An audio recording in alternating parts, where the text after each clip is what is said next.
SPIP yang 221 akan mencoba menjelaskan kitab Ta'limul Muta'allim pada pasal ke-12 dan ke-13. Oke. Ini yang pertama ada pasal ke-12. Tapi sebelum itu marilah kita membacakan Fatihah kepada musannaf, terutama musannaf kitab Ta'limul Muta'allim, agar yang kita pelajari nanti akan mendapat barokah dan manfaatnya.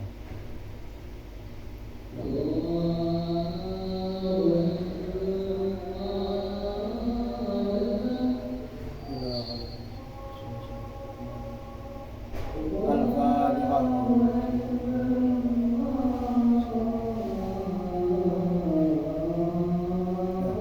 Baik, langsung saja kita bahas terkait pasal 13 terlebih dahulu, tentang hal-hal yang dapat memperkuat hafalan dan melemahkannya.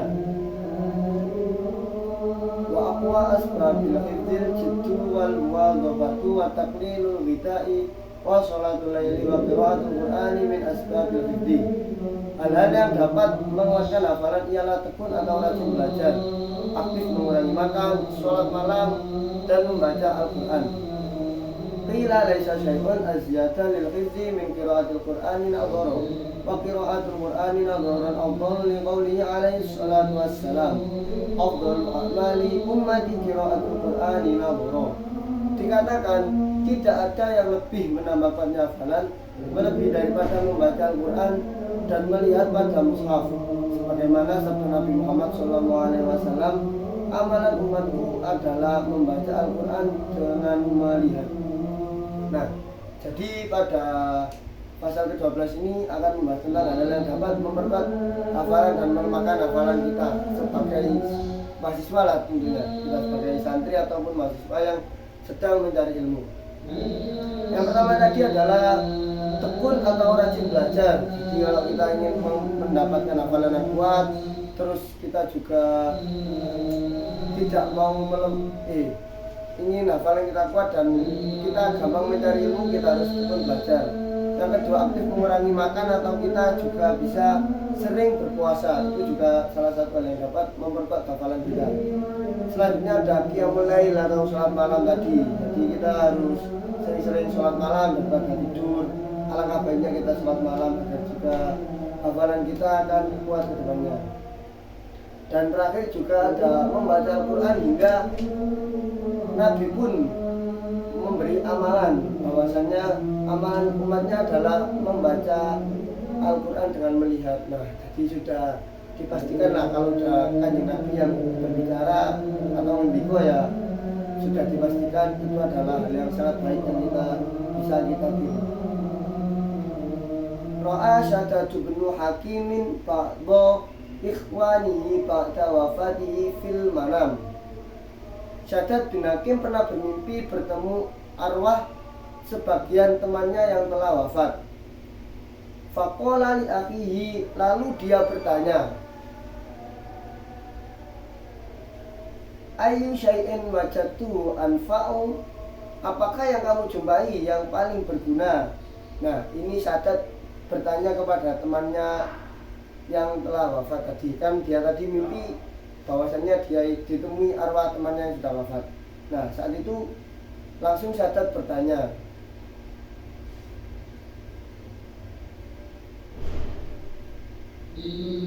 temannya pun langsung menjawab, qala qiraatul qur'ani nadhara, membaca Al-Quran dengan melihat.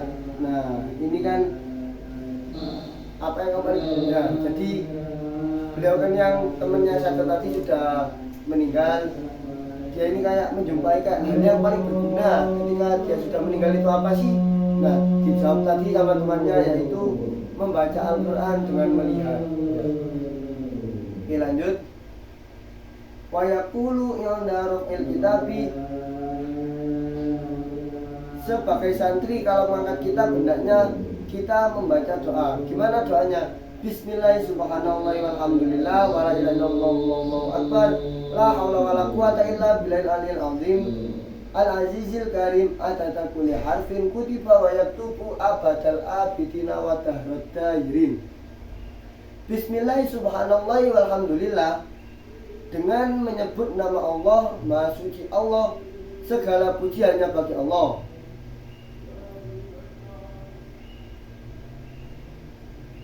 Wala ilaha illallah wallahu akbar. Allah Maha besar. Wala haula wala quwata illa billahil aliyil azim. Tiada daya dan upaya melainkan dengan pertolongan dari Allah yang maha luhur dan agung. Al-Azizil Karim, yang maha perkasa dan juga maha mulia. Adada kulli harfin kutiba wa yaktubu abadal abidina wa tahirin. Sebanyak jumlah huruf yang ditulis dan yang akan ditulis sepanjang masa. Nah, ini ada satu amalan lah yang disebutkan di dalam kitab Ta'limul Muta'alim ini sebagai santri lah. Kalau kita hendak membawa kitab yang akan kita pelajari atau pas kita angkat ini, hendaknya kita membaca doa tadi agar juga kita mendapat keberkahan dan kemudahan dalam mempelajari kitab tersebut.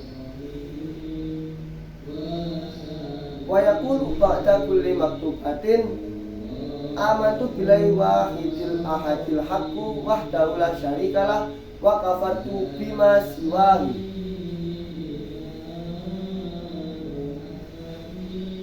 Dan setiap sehabis sholat fardu hendaknya berdoa, aku beriman kepada Allah yang Maha Tunggal, Maha Esa, Allah yang hak tiada sekutu baginya, dan aku tidak percaya kepada Tuhan selain Allah.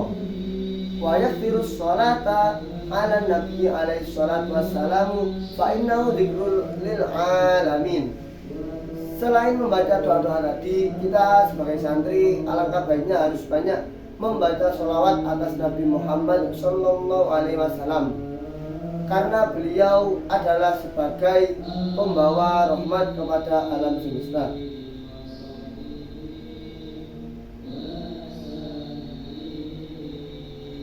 Qila syi'run syakautu ila wadi'in su'akhifli fa'arsyadani ila tarkil ma'asi fa innal hifdha fadlun min ilahi wa fadlullahi la yu'ta li'asi.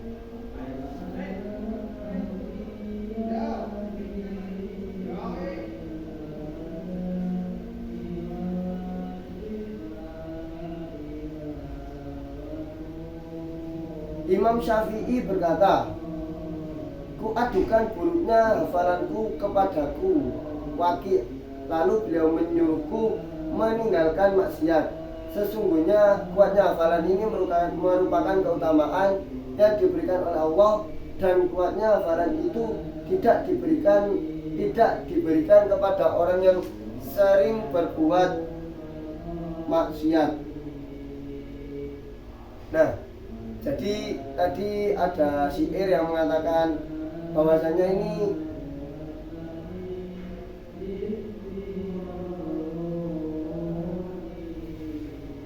hafalan ialah merupakan kayak apa ya?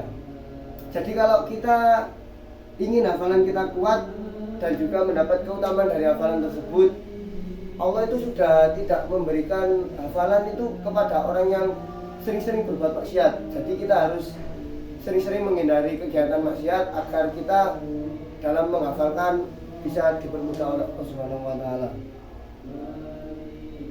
Wasiwaku asyarbul asali wa aklul kunduri ma'as sukari wa aklu ihda wa isrina zabitul hamra'u kulla yaumin.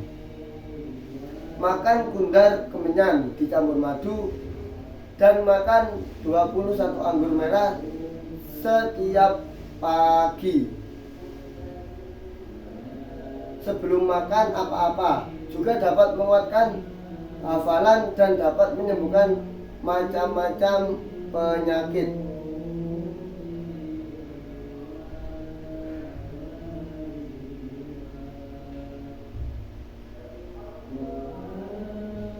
Ala rizki yurithu khifdi wa yusfi min kathirin minal amrodi wa asqami wa kullama yuqallilul balghama warrutubati yazidu fil hifdi wa kullama yazidu fil balghami yurisun nisyan.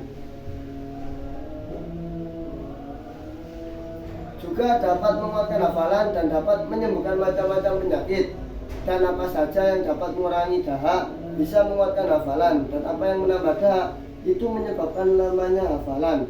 Nah, jadi kan tadi dicontohkan kayak makan bundat, campur madu, makan 21 anggur merah setiap pagi sebelum makan apa-apa dapat menguatkan hafalan. Kenapa? Karena hal tersebut dapat menyembuhkan penyakit dahak. Jadi kalau di dalam kitab ini kalau seumpama hal-hal yang dapat mengurangi dahak bisa menguatkan hafalan. Sedangkan kalau ada hal-hal yang bisa menambah kita menambahkan penyakit intinya, nah itu bisa melemahkan hafalan kita. Wa amma ma yurisun nisyana fal ma'asi wa kasratul dzunubi wal humumi wal ahzani fi umuri dunya wa kasratul asqali wal ala'i. Adapun yang dapat merusak hafalan adalah banyak berbuat maksiat, banyak dosa, banyak susah, prihatin memikirkan urusan harta, dan terlalu banyak kerja. Nah, ini kalau kalian sedang dalam fase berusaha mendapatkan hafalan, jangan sampai kalian ini berbuat banyak maksiat, berbuat banyak dosa, dan juga banyak susah, prihatin memikirkan urusan harta. Jadi jangan sering-sering berbuat maksiat, dikit-dikit kepikiran dikit, aduh kepingin maksiat. Nah, kalau kalian dalam fase ingin mendapatkan hafalan, itu kalian lawan. Jadi jangan sampai kalian terjerumus dalam maksiat itu. Dan juga jangan sering-sering memikirkan urusan harta. Kalau bisa ya bolehlah, kita namanya hidup di dunia ya, nggak mungkin lah kita melupakan harta. Kan kita juga selalu membutuhkan harta dalam hidup di dunia ini. Jadi itu tetap boleh kita lakukan, tapi ya jangan melulu harta terus, tapi juga harus kita imbangi dengan akhirat kita. Tuh.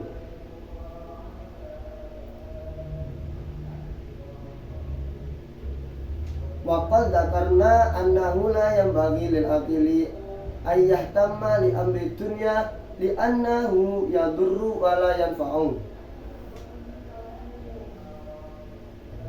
Telah disebutkan pada pasal yang lalu bahwa orang yang berilmu tidak perlu pusing dengan urusan dunia. Wa humumud dunya la yakhlu anil zulmati fil qalbi. Karena hal itu membahayakan dan tidak berguna. Orang yang cemas dengan urusan dunia biasanya karena hatinya gelap. Nah, jadi kalau kita udah pikirannya dunia terus, nah itu berarti tanda-tanda bahwasannya hati kita ini udah kayak mulai gelap gitu. Jadi ya kita harus bisa kayak menghilangkan kegelapan hati kita dengan sering beribadah, agar kita tidak melulu memikirkan tentang harta.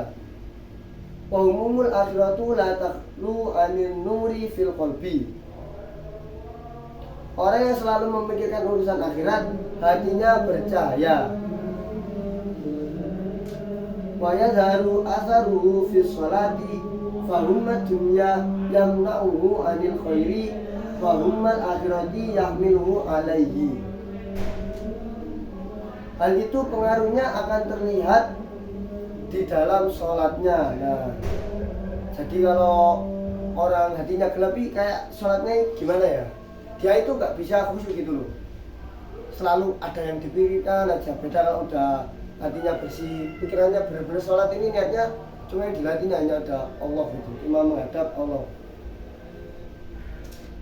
Cemas dengan urusan dunia bisa menghalangi seseorang untuk berbuat baik. Nah, oleh karena itu ya, kalau kita ingin sering berbuat baik, sering melakukan akhlak-akhlak yang baik, ya janganlah pikirkan dunia saja, tapi juga harus memikirkan akhirat.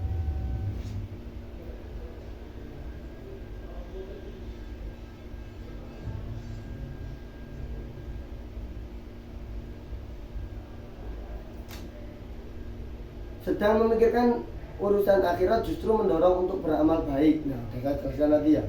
Oke, lanjut. Wal istighalu bis sholati 'alal khusyu'i wa tahsilul 'ulumi yunfi al-hamma wal hazana kama qala Syekhul Imam Nasr bin Hasan al-Murghinaniyun fi qasidatillahu. Telah disebutkan mengerjakan sholat dengan khusyuk dan menyibukkan diri untuk mencari ilmu dapat menghilangkan penderitaan dan kesusahan, sebagaimana dikatakan Syekh Nasr bin Hasan al-Marghinani kepada dirinya, Ista'in Nasr bin Hasan fi kulli ilmin yuhtazan la kalladhi yufil hazan wa ghairuhu la yu'taman. Mohonlah pertolongan wahai Nasr bin Hasan di dalam setiap pengetahuan yang masih tersembunyi, itulah yang dapat mengusir gelisah, sedang selainnya tidak dapat dipercaya. Nah, ini Syekh Nasr bin Hasan al-Marghinani berkata kepada dirinya sendiri. Jadi intinya dia kayak, aku ini harus memohon pertolongan di dalam tiap pengetahuan yang masih tersembunyi. Jika ada hal-hal yang tidak diketahui sama Syekh Nasr bin Hasan ini, dia itu kayak berbicara pada dirinya sendiri, kamu itu harus meminta pertolongan kepadanya. Kepadanya ini kepada siapa? Ya, itu kepada Allah Subhanahu wa Ta'ala. Karena selain kepada Allah tidak ada yang dapat kita percaya gitu. Wa Syekhul Imamul Ajallu Najmuddin Umar bin Muhammadin Nasafiyu fi ummi walatin lahu syi'run. Syekh Najmuddin Umar bin Muhammad Nasafi juga mengalunkan beberapa bait syair untuk menyinggung budak Ummu Walad miliknya. Gimana syairnya? Salamun ala man tayyamnatni bi dharfiha walam ati khaddaiha walam hati tarfiha sabatsni wa asbatsni fatatun malihatun tahayyaratil awhamu fi kunhi wasfiha fakultu darini wa darini fa innahu syagaftu bitahsilil ulumi wa kasfiha wali fi talabil fadli wal ilmi wa tuqa minan an ghina ilghaniyati wa arfiha. Salam buat orang yang memikatku dengan kecantikannya dan mengkilatkanku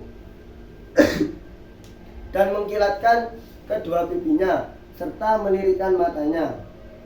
Aku telah tertawan dan tergoda oleh seorang gadis yang manis. Akal pun bingung untuk mensifati pribadi orang itu.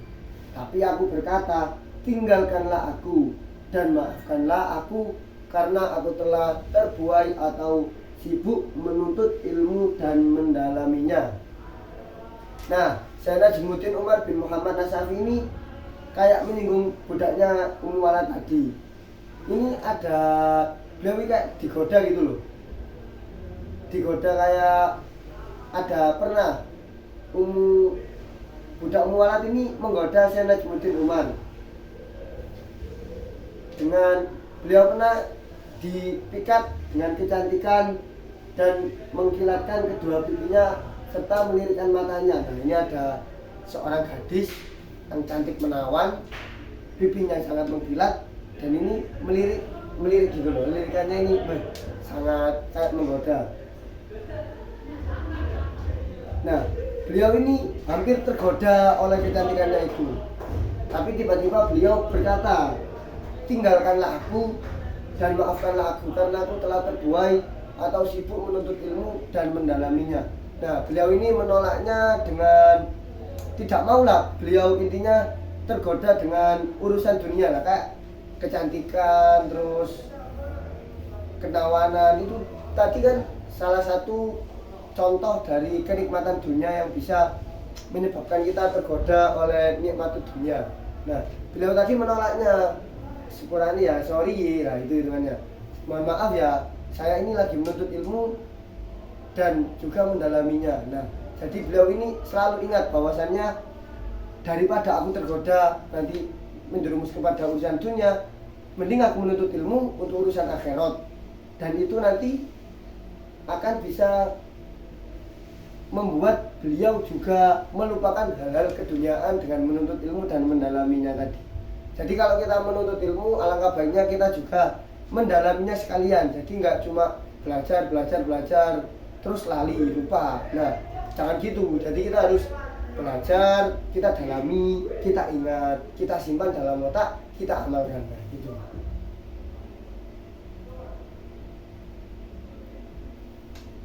Wa amma asbabun nisyani ilmi, hal-hal yang menyebabkan cepat lupa ialah fa'aklul kuzbarotib rutbati, makan ketumbah basah, watufahil komidi, makan apel yang kecut, wan nadharu ilal masrubi, melihat orang yang dipancung, wa qira'atu lauqil kuburi, membaca tulisan di kubur, wal mururu baina pitoril jamali, melewati barisan unta, wa ilqaul kumalil hayyi alal ardi, wal hujamatu ala nakrotil kofa fatajan nabuha kullaha turisun nisyan, membuang ketumbar hidup di tanah dan cantuk di bagian liang tengkuk. Maka santri hendaknya meninggalkan semua itu karena bisa menyebabkan lupa.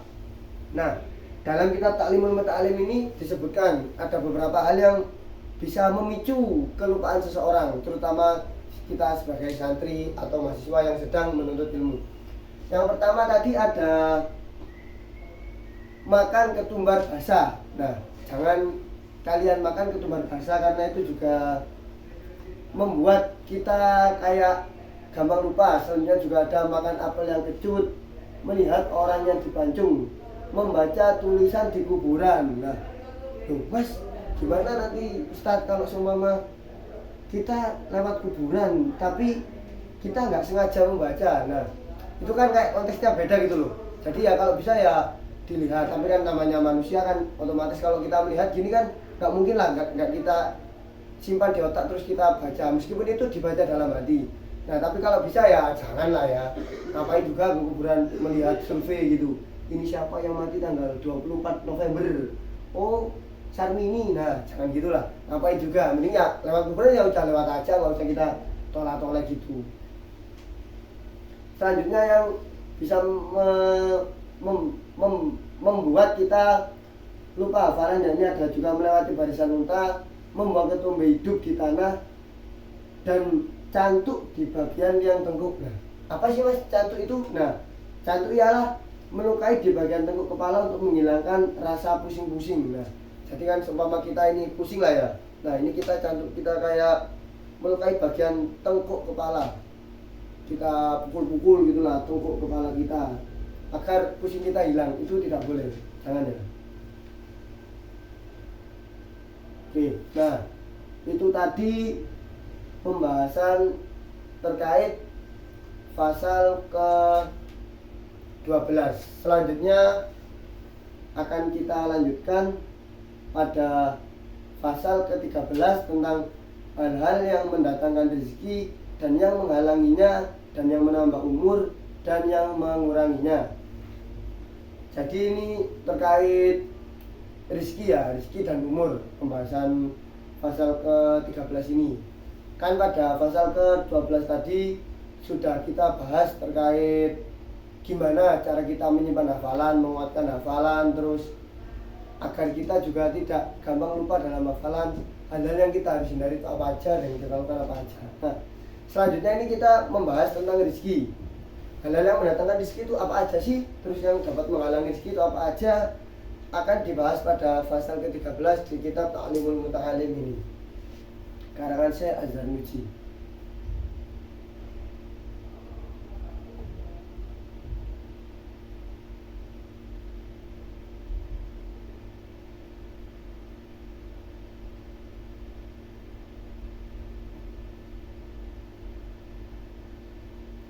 Oke ya.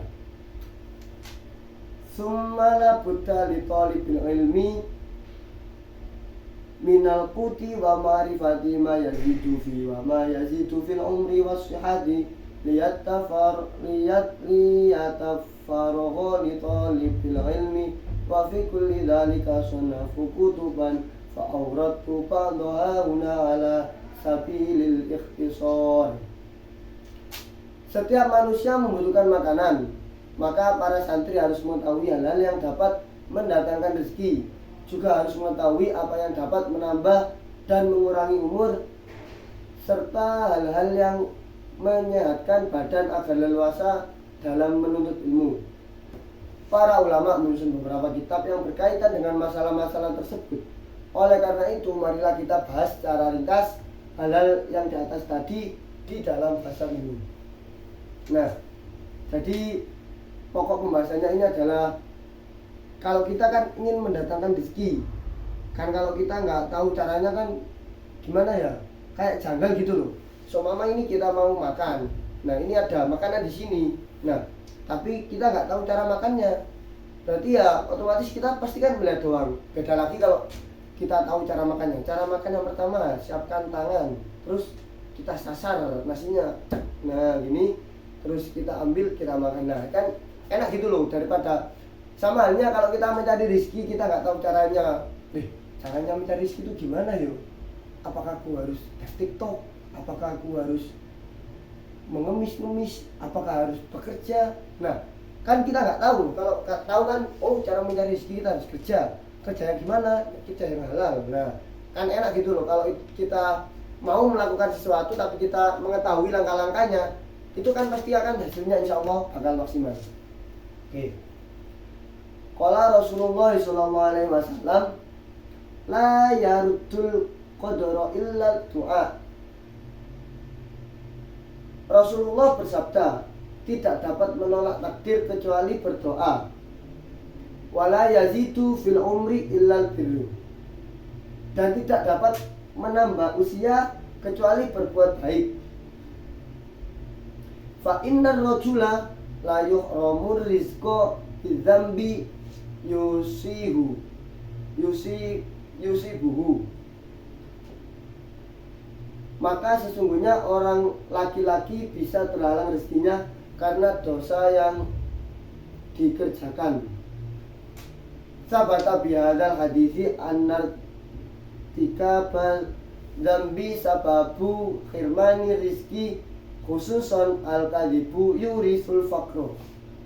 Hadis ini menunjukkan bahwa melakukan dosa itu dapat menyebabkan terhambatnya rezeki, khususnya dosa akibat berdusta, karena dusta itu dapat menyebabkan kefakiran. Nah, kan tadi pada hadisnya yang disebut, yang hadis di atas tadi ya, yang bunyinya la yaruddul qadra illa du'a wa la yazidu fil umri ilal birru fa inna rajula la yuhramu rizqa bidzambi yusibu. Nah, hadis tersebut menjelaskan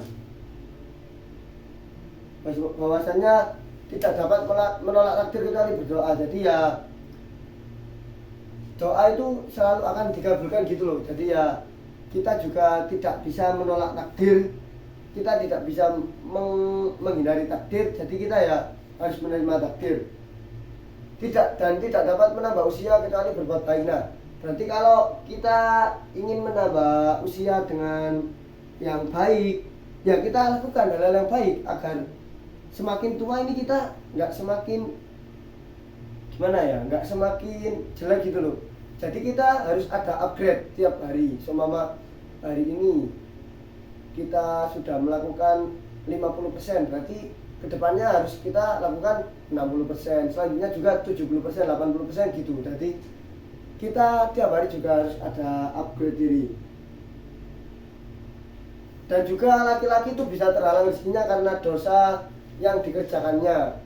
Jadi kalau kita ingin jembar rezekinya, apa istilahnya ya, dipermudahkan rezekinya oleh Allah Subhanahu wa taala, maka dari itu kita harus sering-sering berbuat baik dan meminimalisir kita dalam melaksanakan hal-hal yang buruk.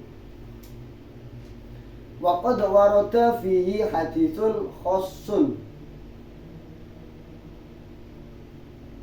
Tidur pagi dapat menyebabkan miskin harta, juga miskin ilmu. Ada orang yang berkata, wa kadza naumus subhati yamna'u rizqi wa kasratun naumi turisul faqra wa faqrul ilmi aidan wa qala wa qail. Tidur pagi dapat menyebabkan miskin harta, juga miskin ilmu. Orang berkata, bahagianya orang itu jika mengatakan ilmu, jika mengenakan pakaian. Adapun cara mengumpulkan ilmu adalah meninggalkan tidur. Nah, kan udah dijelaskan ya pada syair ini, sururun nasi fi lubsil libasi wa jam'ul ilmi fi tarkin naasi. Bagiannya orang jika mengenakan pakaian, ada cara mengumpulkan ilmu adalah meninggalkan tidur. Nah, jadi kan kalau kita kayak menggunakan pakaian, ini kan mengenakan pakaian yang baik, istilahnya kalau kita menggunakan pakaian yang keren, yang bagus, kita kan pasti kayak sangat bahagia gitu loh.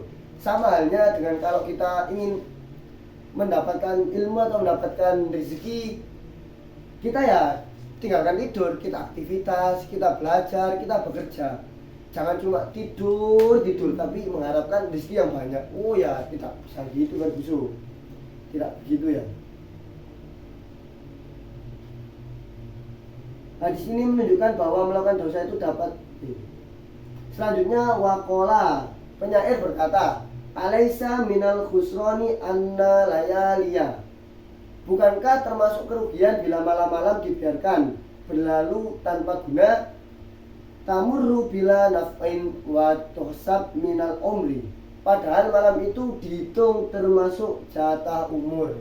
Nah, ada penyair yang berkata, termasuk rugi nggak sih kalau kita cuma pada malam itu kayak kita biarkan, kita tidur, kita HP-an, kan waktunya sangat gimana ya, kan malam itu juga termasuk jatah umur kita gitu loh kan, tiap hari, tiap malam itu kan juga termasuk jatah umur kita di dunia ini. Jadi ya manfaatkanlah lah sebaik-baiknya, jangan dibuat tidur saja gitu.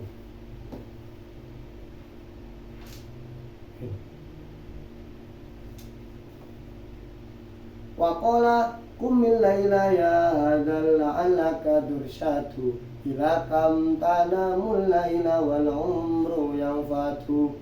Penyair lain mengatakan, bangunlah di waktu malam agar kamu mendapat petunjuk yang benar.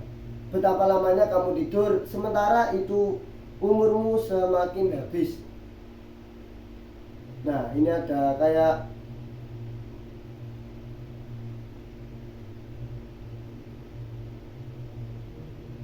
penyair ini berkata,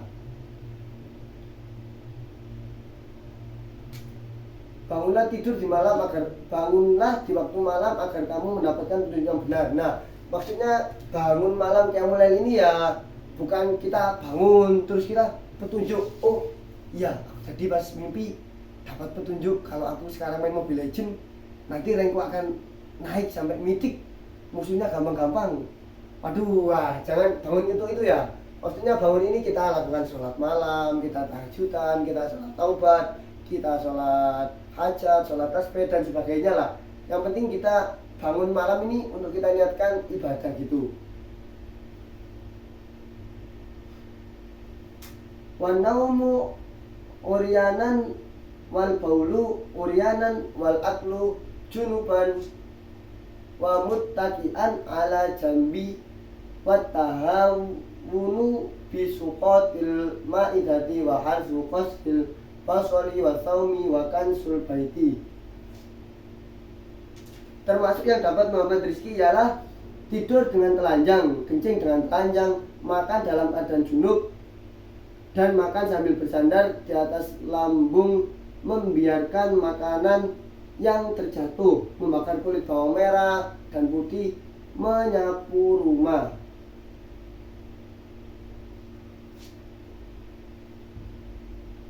Wal baiti bil laili, menyapu rumah dengan sapu tangan, menyapu rumah pada malam hari. Nah, ini ada beberapa kegiatan yang dapat menghambat rezeki kita ya. Jadi yang pertama ini disebutkan dalam kitab Ta'limul Muta'allim ini, yang dapat menghambat rezeki yang pertama adalah tidur dengan telanjang. Nah, jadi jangan sampai lah kalau kita seumpama tidur ini, jangan sampai lah telanjang. Minimal kita pakai celana pendek, terus kita pakai kayak singlet lah, kita pakai kaos kotang lah bahasa Jawanya. Jadi kita pakai singlet itu yang kayak putih yang straight. Kalau cowok minimal kayak gitu, kalau nggak gitu ya kaos, kita pakai kaos terus kita tidur. Nah, itu disebutkan dalam kitab Ta'limul Muta'allim salah satu hal yang dapat menghambat karena tadi tidur dengan telanjang. Kan kalau tidur dengan telanjang juga kan gimana yo? Ya nggak enak aja gitu loh. Bayangin nanti tiba-tiba ada nyamuk lah, nyamuk bau banyak, dan posisi kita tidurnya ini telanjang loh, otomatis kan nanti bentul ini pada ini bendul, nah ini bendul kan semuanya kayak gimana ya? Ya gak enak lah intinya. Mending ya tidur kayak tadi lah, minimal kita pakai pakaian, kita pakai kaos, kita pakai celana gitu. Dan yang selanjutnya adalah kencing dengan telanjang. Kencing dengan telanjang ini maksudnya mungkin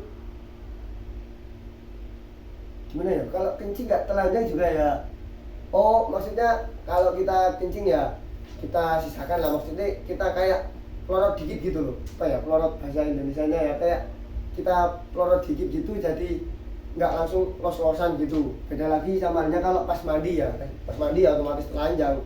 Kalau nggak telanjang yo gimana yo, ya bakal kena najis lah. Gimana, bayangin saya main kencing tapi masih ada celananya, namanya ya nggak kencing, namanya itu ngompol itu.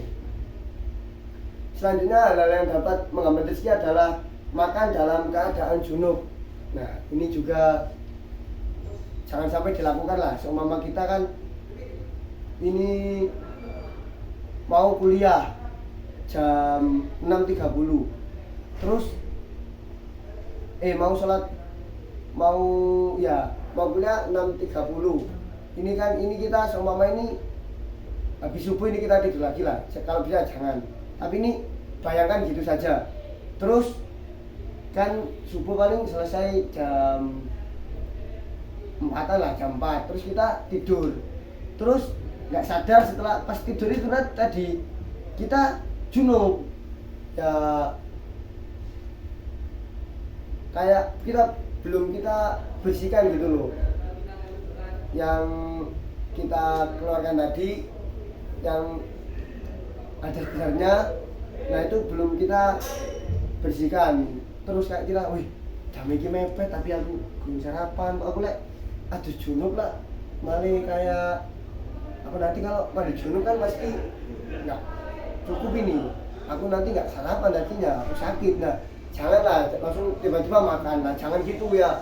Mending kita bersihkan dulu junubnya tadi, terus di samping itu kita setelah bersih junub baru kita makan. Toh makan kan juga kita bisa nyemil dulu, nggak apa-apa, nyemil roti atau apa gitu. Selanjutnya makan sambil bersandar di atas lambung, membiarkan makanan yang terjatuh. Jadi kalau ada makanan terjatuh jangan kita biarkan, semua mau jatuh wing pok terus kita liatin aja, nggak kita ada usaha menangkapnya itu ya jangan. Kan itu juga makanan ini sulit gitu loh nyari, gak angger nyamuk plek oleh sego 1 kilo, oleh beras 1 kilo, kan kita harus bekerja dulu, mencari uang dulu, baru nanti kita dapat makanan itu tadi. Jadi ya jangan sampai kita membuangnya dengan sia-sia gitu loh. Kita minimal kita ada usaha, mau rotok dinamani gitu ya. Selanjutnya tadi membakar kulit bawang merah dan putih, menyapu rumah dengan sapu tangan, menyapu rumah pada malam hari. Nah ini ya alasan orang Jawa kayak mewanti-wanti lah. Kalau sama orang Jawa kan pasti ngerti. Ayo le wis bengi aja nyapu. Gak oleh nyapu bengi membarai sing apalah, kok kan banyak lah.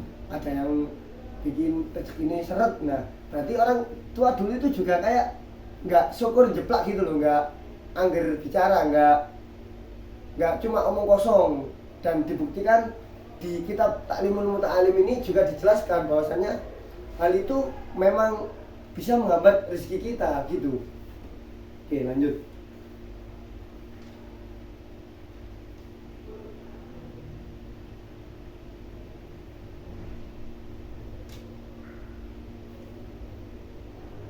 Watarkul kumamati fil baiti wal masyu quddamal masyayikhi wanita ul abwaini bi ismi ma wal kholalu bi kulli khosyabati khosyabati.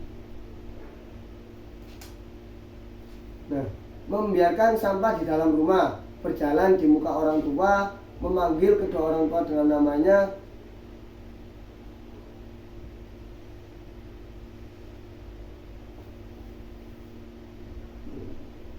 Nah,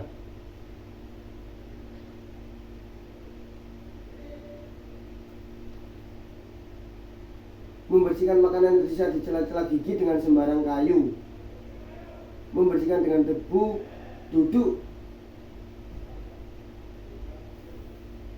Nah, sampai situ dulu ya. Nah, jadi ini selanjutnya ada hal yang dapat menghambat rezeki ini, membiarkan sampah di dalam rumah. Wis mosok yo sampean ada kayak sampah terus kayak dilihat kan gimana ya, sampah kan di mata kayak menjadi peti gitu loh. Duh, jelas kayak nggak enak lah, masa iya cuma dibiarkan. Alah no kok paling harus nyapu, alah ojo nanti paling nanti kan bakal ada yang nyapu, toh sekarang aku juga gopo gitu. Nah, jangan gitu. Seumpama kalau sama lihat sampah ya udah diambil dibuang pada tempat sampah, itu juga salah satu hal yang dapat melancarkan rezeki lah. Kan itu kalau membiarkan kan dapat menghambat rezeki. Jadi kalau kita membuang otomatis kan juga bisa melancarkan rezeki itu. Selanjutnya ada berjalan di muka orang tua, memanggil kedua orang tua dengan namanya. Nah, kita kayak berjalan di depan orang tua kayak meledang gitu loh. Apa ya, meledang bahasanya kayak pelita gini. Ada orang tuanya seumpama nonton TV, tiba-tiba melaku, ini. Nah, itu nggak baik. Mending kita ya nyun sewu lah gimana ya, tetaplah kayak adab, kita harus beradab juga lah kepada orang tua. Apalagi kita ini sampai memanggil orang tua dengan namanya. Seumpama nama orang tuanya Yanto, ya naudzubillah ya, jangan sampai ditiru, ini nggak baik. Ini saya contohkan mungkin kalian biar paham gitu loh, gimana sih maksudnya ini. Nah, seumpama ini ada orang tuanya lagi makan, ini Pak Yanto ini lagi makan, terus ini ada anaknya, terus apa? Yanto, mari makan itu. Nah, itu jangan sampai, kasihan juga. Kita harus beradab lah kepada orang tua sudah membiayai kita kan tinggal kayak memuliakan orang tua itu tadi. Masa ya dipanggil bapaknya namanya Yanto, mentang-mentang sudah akrab terus dipanggil Yanto lah, kan nggak enak gitu loh. Nah, itu juga bisa salah satu hal yang dapat menghambat rezeki kita.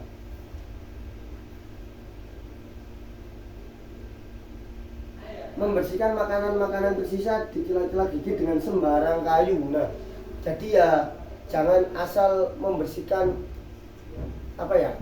makanan di celah-celah gigi, atau kalau saya biasa menyebutnya itu dengan selilit. Nah, selilit itu makanan yang kayak menyangkut di gigi gitu.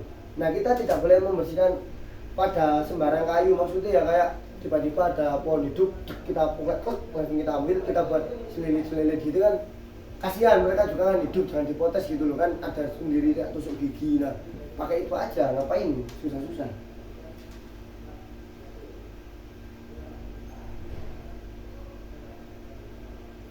Wa ghuslul yadini bitini wa turabi wa julusi alal atabati. Bersandar pada salah satu daun pintu, wudu di tempat buang kotoran, menambal baju yang sedang dikenakan. Nah, ini juga salah satu hal yang dapat menghambat rezeki kita. Selain ada apa aja tadi, udah banyak lah yang saya sebutkan di atas tadi.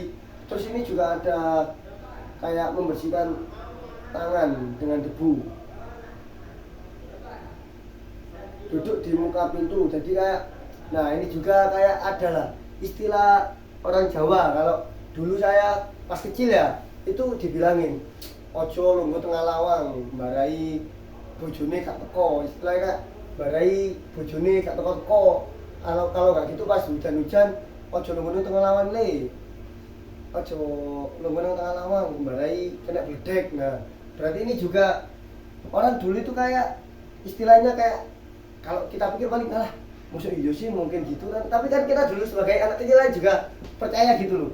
Oh iya kan gak enak juga kalau semua udah orang tua yang berkata nggak kita ajeni kan kayak gimana gitu loh. Jadi ya mereka bilang nih kayak ternyata di kitab Ta'limul Muta'allim ini juga dijelaskan gitu loh, nggak cuma omong kosong tadi. Ini juga salah satu hal yang dapat menghambat rezeki. Mungkin kan istilah jangan duduk di tengah pintu, nanti jodoh kamu nggak datang-datang. Nah jodoh kan juga termasuk rezeki gitu loh. Berarti ya ini salah satu hal yang dapat menghambat rezeki. Kita duduk di muka pintu atau di kayak seumpama, nah ini kan kebetulan ini kan saya dekat pintu, ini pintu, nah kita duduk di sini, nah itu tidak boleh. Itu bisa menghambat rezeki kita.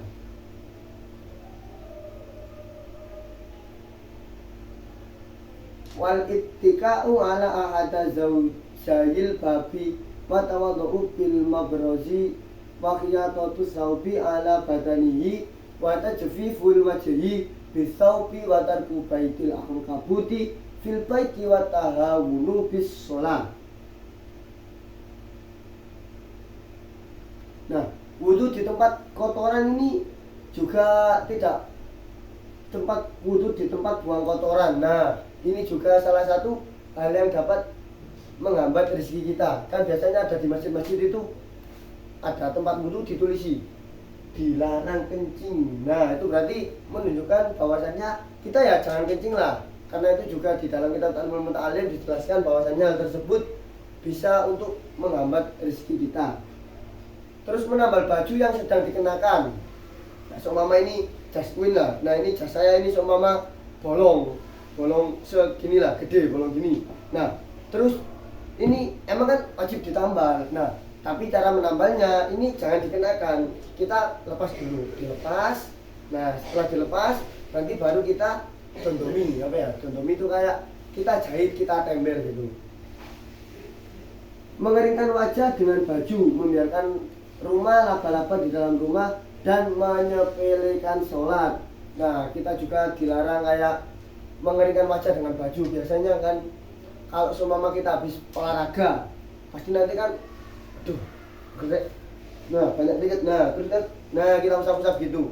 Nah itu sebenarnya juga tidak boleh, itu bisa menghambat rezeki kita yang datang kalau dalam kitab Ta'limul Muta'allim ini. Jadi ya kita kan ada sapu tangan, ada tisu, ada handuk, kan itu udah ada alat-alat sendiri gitu loh.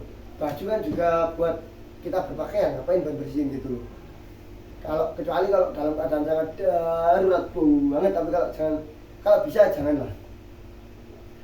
Membiarkan rumah laba-laba dalam rumah. Nah seumpama kita melihat rumah laba-laba dalam rumah, kalau bisa ya dibersihkan. Ini sama halnya seperti tadi, membiarkan sampah dalam rumah. Sampah kan dilihat kayak laba-laba sampah. Nah kalau dilihat kan kita seumpama gini tidur, tiba-tiba nengok ke atas gini, nengok seret tuh oma laba-laba deh. Nah ini jangan kita lihatin doang, tapi alangkah baiknya ini kita bersihkan juga supaya ya enak aja dipandang. Selain itu ya juga bisa menghilangkan sesuatu yang menghambat rezeki kita. Dan yang terakhir ini adalah yang sering kita laksanakan mungkin ya naudzubillah lah, jangan sampai kita menyepelekan sholat. Nah sholat ini kan juga merupakan tiang agama gitu loh.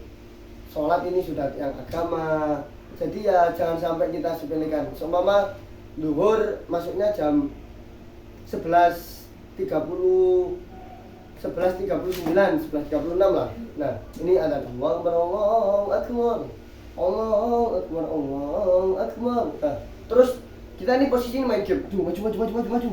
Nah, ini posisinya kita kan lagi login, semua login Mobile Legends lah. Anak muda zaman sekarang kan kebanyakan gitu. Nah, jangan takut sama untuk AFK. Ini jangan sampai Mobile Legends-mu mengganggu sholatmu. Nah, kalau bisa gitu tadi, jangan malah dibalik. Jangan sampai aku punya prinsip dewe mas, gak apa-apa lah. Ojo sampai sholatku mengganggu Mobile Legends. Waduh, langsung yang kuaplek. Nah, itu tidak boleh ya itu, kayak gitu. Jadi ya kan sholat juga tiang agama, jangan menyepelekan. Alah, enggak aja sih, nanti aja. Masih masih 1 jam waktunya, masih 2 jam, masih 3 jam. Nah, jangan gitu ya. Kalau udah azan, udah waktunya sholat, panggilan sholat, ya udah kalian segera sholat, panggil, wes langsung berangkat dulu, ambil wudhu, berangkat ke masjid. Allahu Akbar, Assalamualaikum warahmatullahi. Nah, kan itu juga nggak lama gitu loh, paling kan berapa menit ya, gak sampai setengah jam lah, daripada sampean tiktokan, scroll tiktok, kadung asik scroll tiktok ini tuh mau agres, sesuai kok tiba-tiba ketiduran. Loh, yuk, aku belum sholat ya. Aduh, aku tadi belum sholat. Gimana ya? Langsung kau waket, moro. Waktunya kurang 5 menit. Mau manjing sholat asar, sumama.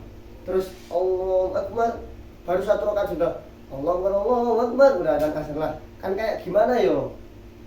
Kan gak baik gitu loh. Kan itu juga salah satu orang yang mendustakan agama, menyepelekan sholat atau lalai dalam sholatnya itu tadi. Oke, kita lanjut. Wa isra'ul khuruji minal masjidi ba'da sholatil fajri. Tergesa-gesa keluar dari masjid setelah sholat subuh juga dapat menghambat rezeki. Nah, jadi sampean kalau keluar dari masjid setelah sholat subuh, maksudnya ya kalau setelah sholat subuh ya minimal kita wiridan dulu, kita baca amalan-amalan kan ada. Kita harus kebanyakin membaca surat Waqiah, surat Ar-Rahman. Ini kan juga bisa membuka lapangan rezeki kita gitu loh. Jangan tergesa-gesa setelah sholat langsung pergi meminta rezeki. Padahal itu sejatinya malah menghambat rezeki kalau disebutkan dalam kitab Ta'limul Muta'allim ini.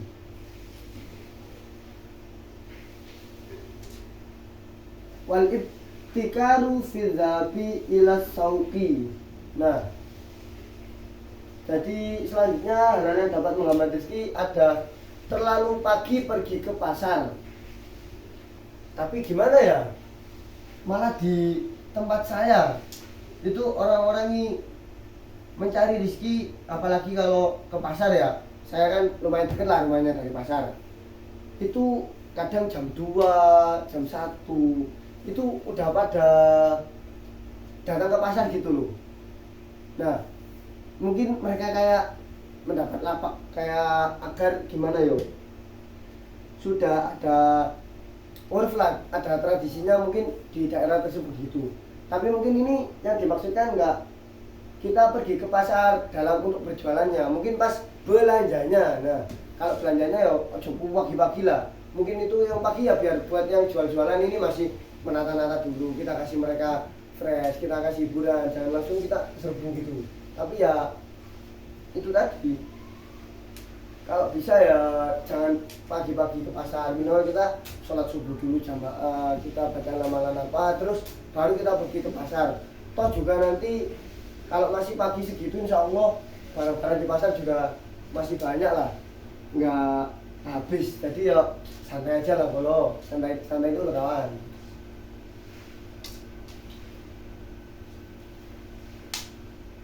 Wal ibta'u fi ruju'i minhu wa shira'u kusairatil khubzi minal fuqara'is su'ali wa ta'u syarri 'alal waladi wa tarku tahmiril awani wa idfa'us sirraji bin nafsi kullu dzalika yurisul faqra. Selain hal-hal yang di atas, selanjutnya ada terlambat pulang dari pasar, membeli roti dari pengemis, mendoakan buruk pada anak, tidak menutupi wadah, memadamkan lampu dengan ditiup, semua itu juga dapat menyebabkan kefakiran. Nah, hal-hal yang dapat menyebabkan kefakiran selain yang saya sebutkan tadi, banyak di atas tadi, ada ini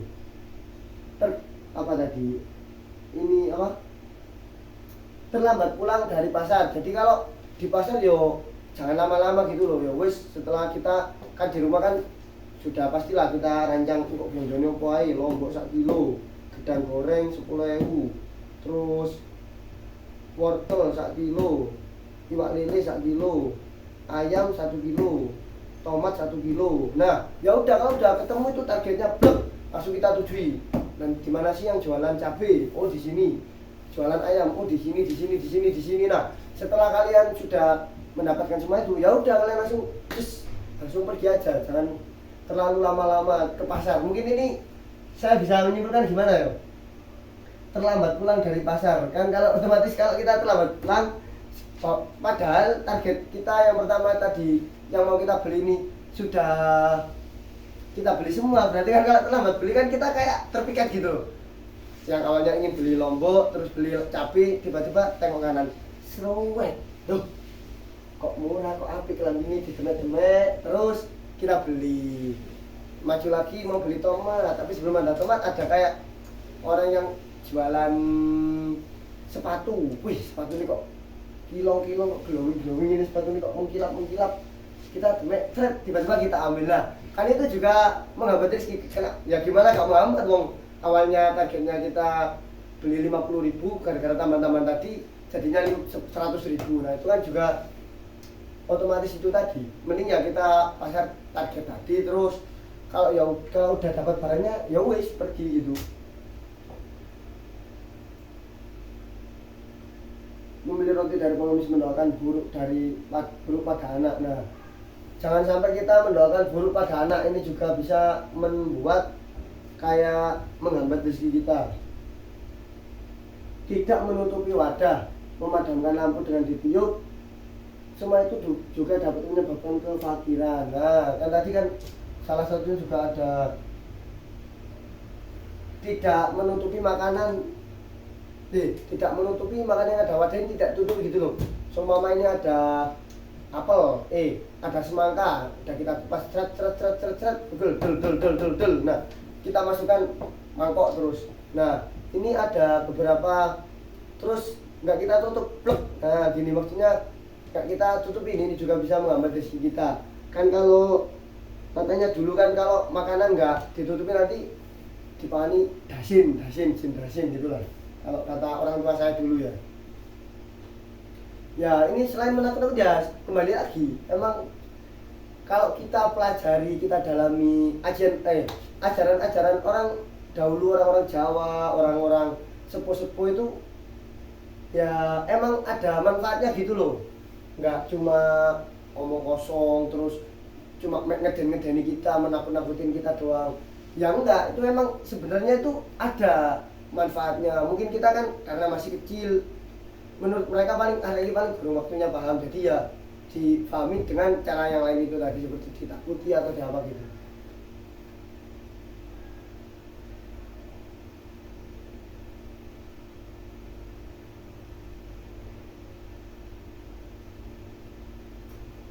Urifa dzalika bil athari wa kadzalika al-kitabatu bi qalamin ma'qudin wal imtishatu fi mushkin munkasirin wa tarkut du'a'i bil khairi lil walidaini wat ta'ammumu qaitan wa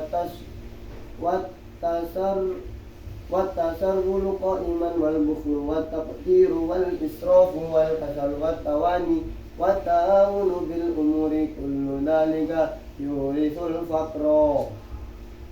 Begitu menurut hadis para sahabat, menulis dengan pulpen yang diikat, menyisir rambut dengan sisir yang retak, tidak mau mendoakan kedua orang tua, ini juga bisa menyebabkan kefakiran.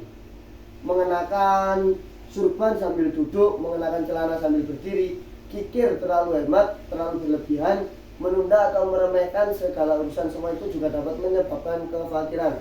Jadi jangan anggap kalau kita kikir, kita medit, kita terlalu hemat itu bisa menambah rezeki. Ya nggak gitu, itu malah bisa, kalau di dalam kitab Ta'limul Muta'allim ini malah bisa kayak mengurangi menghambat rezeki kita yang datang gitu loh. Kan siapa tahu yang harta sampean seumpama 50 juta. Nah, ini dalam 50 juta ini enggak pure ini milik sampean semua, tapi Allah menitipkan ini harta milik pengemis, milik pengamen, milik anak fakir, milik anak miskin, milik anak yatim dan sebagainya. Jadi ya janganlah dipek dewe, jangan dikasih sendiri. Kalau kita mampu bersedekah ya udah kita sedekahkan, jangan kita medit, jangan kita pikir. Kalau medit nanti kuburan nih sempit. Nah,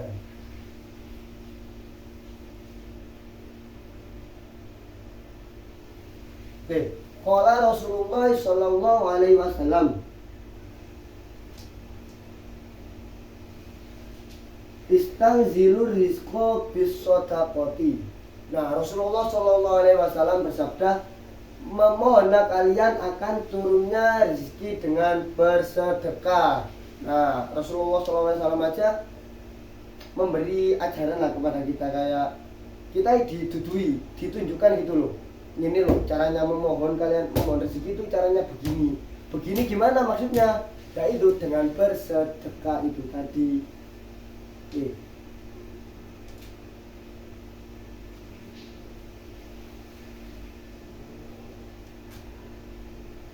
Wal bukuru mubarakun yazidu fi jami'in ni'ami khususan fil rizki. Bangun pagi-pagi itu diberkahi dan bisa menambah nikmat terutama rezeki.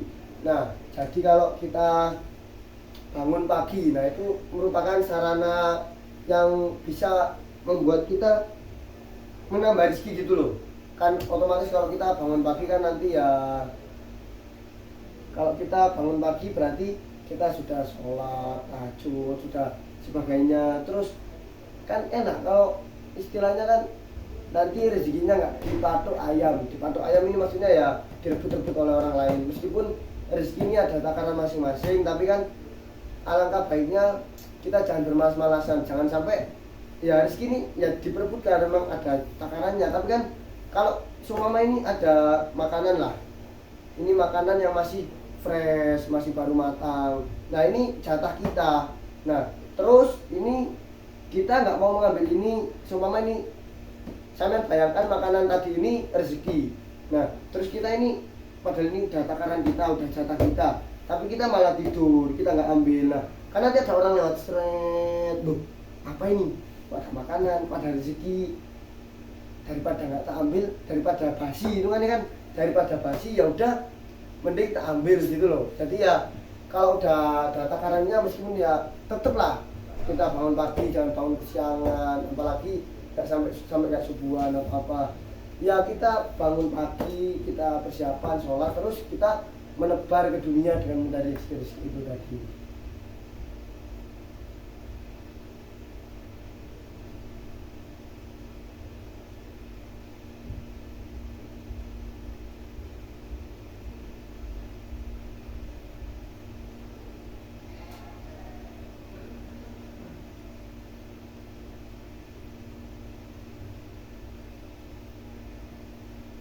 Wa husnul khatti min mafatihir rizki wa bastul wajhi wa tibul kalami yazidu fil rizki.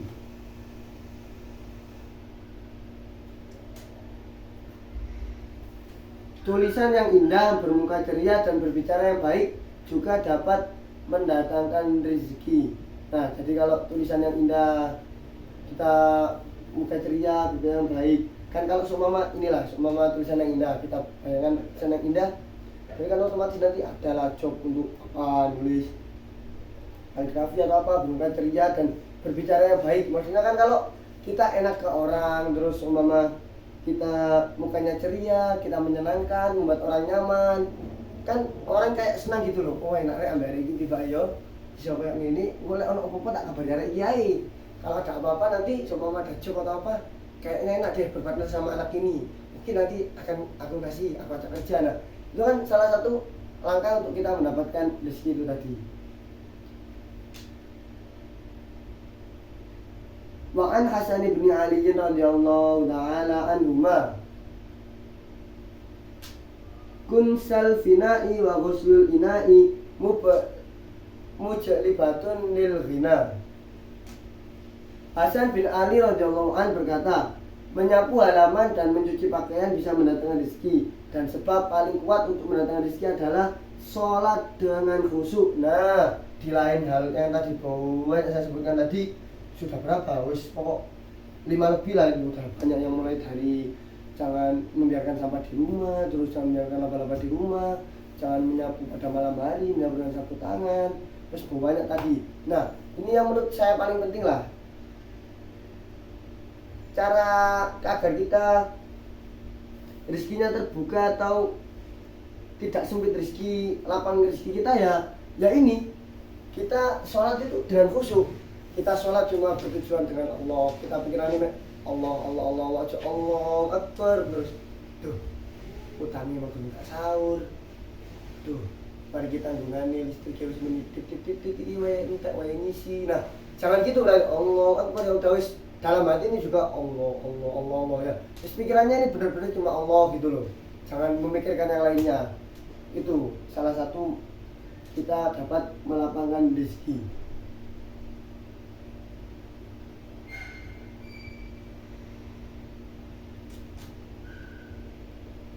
Waqala asbabil khujagati makhisul rizki iqamatis sholah bita'limil khusyu'i wa ta'dilil arkani masairil wajibatiha wa sunaniha wa adabiha wa sholatul duha fi dhalika ma'rufa masyhuran. Dan memenuhi rukun-rukunnya sholat syaratnya dan adabnya sholat duha juga dapat mendatangkan rezeki. Nah, jadi selain kita sholat fardu, kita sholat tepat waktu, salah satu langkah yang bagus untuk menambah rezeki adalah dengan kita melaksanakan sholat duha. Nah, jadi kita juga melaksanakan sholat duha itu juga sarana kita untuk melapangkan rezeki atau mendatangkan rezeki kita. Oke, lanjut. Wa qira'atu suratil waqi'ah khususan bil laili waqtan naumi wa qira'atu suratil mulki wal muzammil wal laili idza yansha alam nasrah wa alam nasrah laka wa hudurul masjidi qoblal adzan. Nah, membaca surat waqi'ah pada waktu malam, membaca surat al-mulk, surat muzammil, surat wal laili idza yansha, surat alam nasrah juga dapat mempermudah datangnya rezeki dan juga datang di masjid sebelum azan. Nah, itu juga sarana menambah rezeki yang saya sebutkan tadi, yang di awal kan saya udah senggol lah istilahnya. Kalau seumpama habis subuh jangan langsung tidur lagi, jangan langsung kita pergi, kita minimal, nah itu tadi kita baca surat waqi'ah agar rezeki kita ini datang gitu loh, sarana usaha kita untuk mendatangkan rezeki.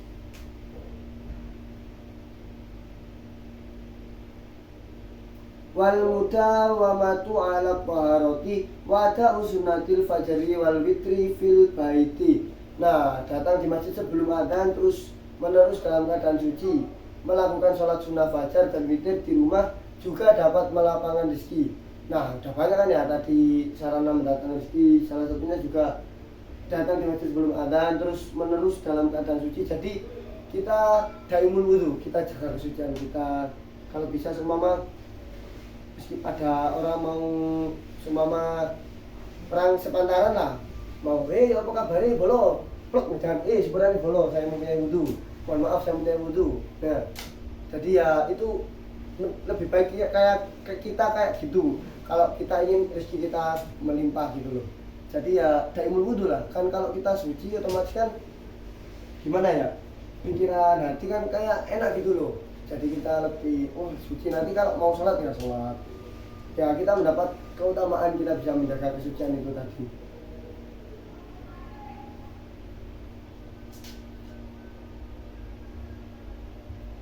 Dan juga melaksanakan sholat sunnah fajar dan witir di rumah juga dapat melapangkan rezeki. Wa alla yatakallama bi kalami dunya ba'dal witri wa la yuksira mujalasatin nisa'i illa indal hajati wa ayatakallama bi kalamin lawin ghairi mufidin lidinihi wa dunyahu. Setelah mengerjakan sholat witir, jangan membicarakan masalah dunia, jangan banyak bergaul dengan orang perempuan kecuali ada hajat, dan jangan membicarakan masalah-masalah yang tidak bermanfaat baik untuk urusan agama maupun dunianya. Jadi setelah sholat witir ya wis, nggak usah kamu baca masalah dunia karena rasan nih. Ya buka kabarin ini. Gimana kabarnya kemarin? Katanya ada orang yang bunuh diri, ada kasus di sana, di sini. Tonggomu yang buka kabari, jadi ini pegatan, katanya cerai. Aduh, wis nggak usah bicara gitulah. Kita ya udah wis setelah sholat ya wis, nanti kita kerja atau gimana lagi wis. Janganlah sering-sering membicarakan hal dunia misalnya kayak gitu. Waqila manis tagola bimala ya'nihi yafuduhu ma ya'nihi qala bazro jamwalu idha ra'aitar rojula yuksirul kalama fastaskin bijununihi. Ada yang berkata bahwa barang siapa yang sibuk mengerjakan sesuatu yang tidak berguna, maka dia kehilangan sesuatu yang berguna baginya. Nah ini ada yang ngendiko, ada yang berkata barang siapa yang sibuk mengerjakan sesuatu yang tidak berguna, maka dia kehilangan sesuatu yang berguna baginya.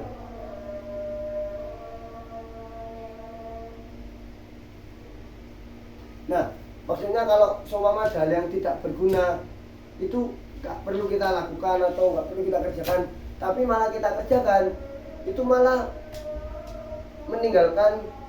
menyebabkan kita meninggalkan hal-hal yang bisa berguna bagi kita gitu loh. Jadi ya gak usah lah, yang gak berguna ya wes gak usah dikerjakan, kita kerjakan yang berguna aja gitu. Qala Ali radhiyallahu ta'ala anhu idza tammal aqlu naqasal kalamu.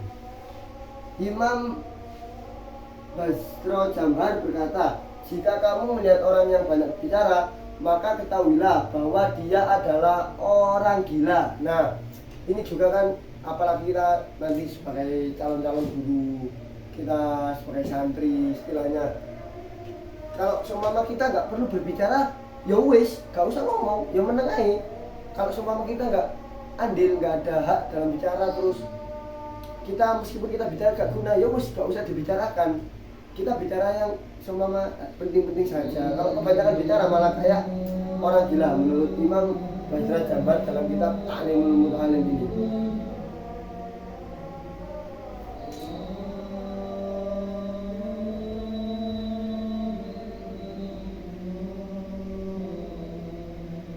Qala Ali radhiyallahu ta'ala anhu idza tammal aqlu naqasul kalamu. Qala al-musannifu rahimahullahu ta'ala ittaqali fi hadzal ma'na syarun. Sayyidina Ali radhiyallahu anhu berkata, bila seumpama akal seseorang niscaya ia sedikit berbicara. Penyusun kitab ini pun berkata, yakni Syekh penyusun kitab ini berkata, perkataannya Sayyidina Ali, di antara yang dapat menambah rezeki ialah setiap hari setelah terbit fajar hingga datang waktu sholat membaca doa berikutnya. Ini ada apa namanya, kayak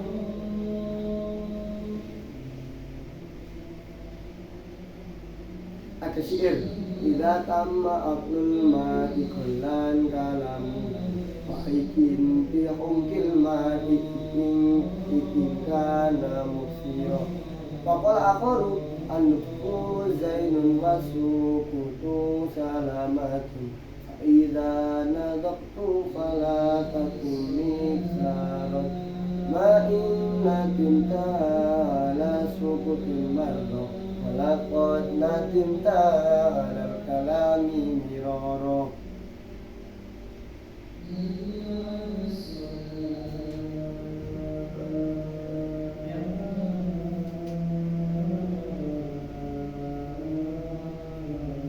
sesuai dengan kandungan syair, jika sempurna akal seseorang maka sedikit bicaranya. Dan ketahuilah bahwa orang yang banyak bicara itu hakikatnya adalah orang bodoh. Banyak lain berkata, berbicara itu laksana hiasan, sedangkan diam adalah keselamatan. Oleh karena itu jangan banyak bicara, berbicaralah seperlunya. Kamu bisa menyesal satu kali karena diam, tetapi kamu bisa menyesal beberapa kali karena bicara. Nah, penyair ini juga mengatakan kalau orang yang banyak bicaranya hakikatnya adalah kayak orang bodoh. Kalau kata Gus Idam itu orang yang tolol gitu. Nah, jadi ya jangan banyak-banyak bicara. Ini juga kan siapa tahu kita emang bicara, kalau kita diam ini bisa menyesal satu kali. Tapi kalau kita berbicara, kita bisa malah menyesal berkali-kali. Maksudnya kalau cuma ada orang lain membicarakan kita atau apa kan kita diam gitu, kita diam nggak bicara apa-apa. Tapi beda lagi kalau seumpama kita bicara dan kita keceplosan yang bisa kayak membuat kita menyesal, kan pasti bakal, apalagi kayak keceplosan tentang aib kita atau tentang apa yang sekiranya bisa membuat harga diri kita jatuh, bisa membuat marwah kita turun, bisa kayak kita membuat disepelekan orang kan kayak gimana ya membuat itu tadi kayak kita nggak ada harganya gitu loh. Malah kita lah gua ngomong ini deh, harusnya kita harusnya nggak usah bicara gini, malah bisa membuat ini gitu.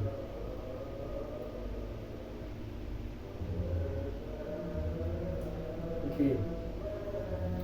Wa mimma yazidu fi rizqi ayyakula kulla yaumin ba'da ansyiqaqil fajri ila waqtis shalah. Subhanallahil azim, subhanallahi wa bihamdihi, astaghfirullah wa atubu ilaihi mi'ata marrah. Wa ayyakula la ilaha illallahul malikul haqqul mubin kulla yaumin sabahan wa masa'an mi'ata marrah. Wa yaqula ba'dal fajri kulla yaumin alhamdulillah subhanallahi wa la ilaha illallah thalatha wa thalathina marrah. Wa ma'na salatil maghrib aidan wa yastaghfirullah ta'ala sab'ina marrah ba'da salatil fajr wa yakthira min qawli la hawla wa la quwwata illa billahil aliyyil azim. والصلاة على النبي على الصلاة والسلام. ويقول يوم الجمعة 70 مرة اللهم أغنني بحلالك عن حرامك وأكفني بفضلك عمن سواك. ويقول هذا الثناء كل يوم وليلة أنت الله العزيز الحكيم أنت الله الملك القدوس. Nah, ini ada beberapa kayak cara kita menambah rezeki dengan membaca beberapa bacaan ini tadi.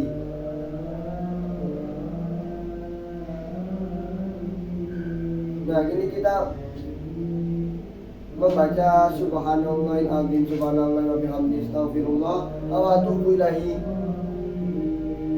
100 kali. Nah, 100 kali kita membaca itu pada pagi hari ila waktu sholat fajri ila waktu sholat. Nah, terus kita bisa membaca juga la ilaha illallah malikul haqqul mubin kulla yaumin sobahan wa masa'an mi'atan marrah. Nah, jadi kita bisa membaca la ilaha illallah wallah la ilaha illallahul malikul haqqul mubin setiap hari sobahan, subuh maksudnya pagi, wa masa'an lan sore, jadi sore 100 kali.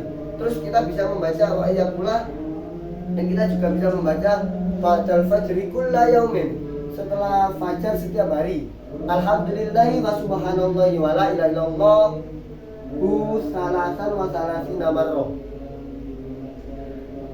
33 kali membaca subhanallahi wa la ilaha illallah ta'ala.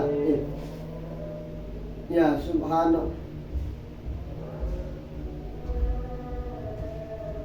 Membaca alhamdulillah wa subhanallahi wa la ilaha illallah. Nah, ini 33 kali setiap ba'dal fajr, nanti setelah subuh, setelah fajar kita membaca ini alhamdulillah wa subhanallah wa la ilaha illallah ini 33 kali. Terus setelah sholat maghrib juga ada bacaannya wa ba'da sholatil maghrib aidon wa yastaghfirullahu ta'ala sab'ina marrah ba'da sholatil fajr.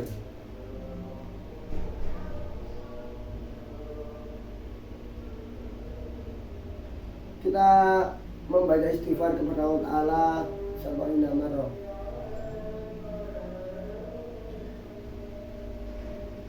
Tujuh puluh 70 kali. Wayuk siro min qawli la haula wala quwwata illa billahil aliyil azim wassalati ala nabi ala sholati wassalam. Setelah sholat fajar juga kita bisa memperbanyak membaca la haula wala quwwata illa billahil aliyil azim dan membaca sholawat ala nabi mengatasi kanjeng Nabi, berarti kepada Nabi Muhammad sallallahu alaihi wasallam. Wa yaqula yaumul jum'ati, dan kita membaca pada hari yaumul jum'ah, hari Jumat, sab'ina marrah, 70 kali.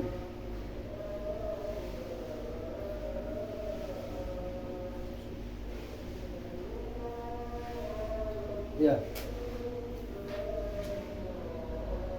7 kali Allahumma aghnini bi halalika an haramika wa afini bi fadlika amman siwak.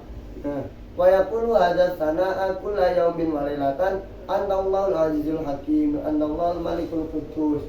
Di antara dapat nama rezeki ialah setiap hari setelah terbit fajar hingga datang waktu salat membaca doa berikut: Subhanallah al-azimi subhanallah wa bihamdi astaghfirullah wa atubu ilaih. Pagi dan sore supaya membaca la ilaha illallahul malikul haqqul mubin 100 kali. Ya, 70 kali ya tadi ya. Nah, ini dibaca 100 kali. Terus setiap fajar membaca alhamdulillah wa subhanallah wa la ilaha illallah. Ini setelah fajar, demikian kita istighfar 70 kali setiap hari dan berbanyak membaca la haula wala quwwata illa billahil azim. Ini setiap hari ya. Setelah sholat juga demikian. Dan sholawat setiap hari Jumat bacalah Allahumma almini bi halalika an haramika wa akfini bi fadlika amman bisiwak. 70 kali setiap hari hendaknya membaca pujian-pujian tersebut tadi. Annallahul azizul hakim annallahul malikul quddus annallahul halimul karim, yang artinya Engkaulah Allah yang maha perkasa, yang maha bijaksana. Engkaulah Allah yang maha raja, Allah yang maha suci, maha penyantun dan maha mulia. Mungkin itu saja penjelasan dari saya terkait kitab Ta'limul Muta'alim di pasal ke-12 dan 13 ini.